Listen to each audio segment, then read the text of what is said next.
वंदे वेद मातरम।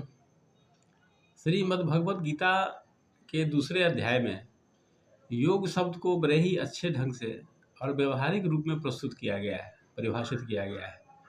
अगर कोई कहे योग मार्ग पर चलने के लिए तो लोग यही समझते हैं कि उसको घर परिवार छोड़ देना है और पहाड़ पर जाके तपस्या करना है। योगी का यही मतलब होता है। लेकिन भगवान कृष्ण ने बड़ा ही अच्छे ढंग से इसको परिभाषित किया है और व्यवहारिक रूप में कि वह योगी नहीं है जो घर परिवार छोड़ देता है। योग कुछ नहीं है, यह कर्म की कुशलता है। योगः कर्मसु कौशलम, जो कर्म की कुशलता है वही योग होता है। और कर्म की कुशलता क्या होता है? कोई काम आप अच्छे ढंग से कर लेते हैं, ये नहीं है कुशलता।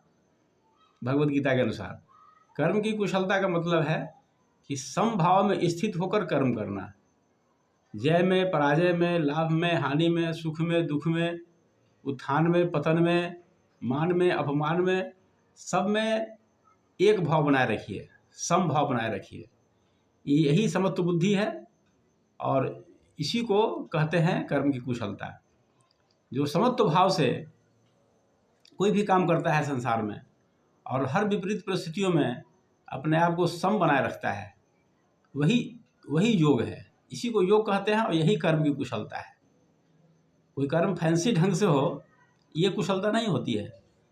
समभाव में स्थित होकर कर्म करना, यही कर्म की कुशलता है और इसी को योग कहा जाता है। क्योंकि मनुष्य के जीवन में विपरीत परिस्थितियां हमेशा आती रहती है, हमेशा। ये संसार का नियम है। कभी सुख आएगा, कभी दुख आएगा, कभी लाभ है, कभी हानि है, कभी जय है, कभी पराजय है। कहीं आवश्यकता से अधिक मान मिल जाएगा तो कहीं अपमान मिल जाता है। तो आदमी विचलित हो जाता है। जब सुख मिलता है तो आदमी उछलने लगता है, दुख मिलता है तो मनुष्य रोता है, माथा पीटता है। ये समझना चाहिए कि हमारे जीवन में जो कुछ भी हो रहा है, ये गौर करने की बात है। हमारे जीवन में जो कुछ भी हो रहा है वो हमारे ही अपने ही कर्मों का परिणाम है। लोग कहते हैं कि हमने कौन सा पाप किया है भाई कि हमारे साथ ऐसा हो रहा है।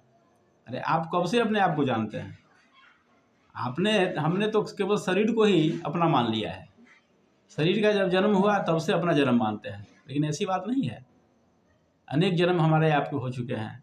ईश्वर सब जानता है, हम लोग नहीं जानते हैं। तो किस जन्म में हमने कौन सा पाप किया, कौन सा पुण्य किया, किस कर्म का फल हम भोग रहे हैं, कब मिलेगा, कैसे मिलेगा, कितना मिलेगा, ये हम नहीं जानते हैं।